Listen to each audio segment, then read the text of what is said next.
Hey you, and welcome to this video where I will help you out how to uninstall programs and apps in Windows 11. And for this we go to our Start and then we go to Settings, then Apps, and then from here we go to Installed Apps.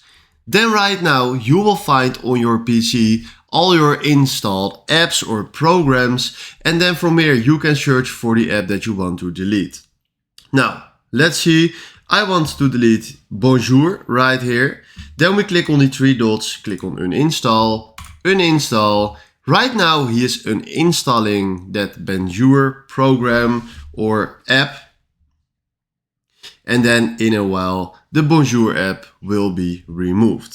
So this is exactly how you can remove or how you can uninstall programs and apps on Windows 11. Hopefully this video helped you out, and then from now, thanks for watching.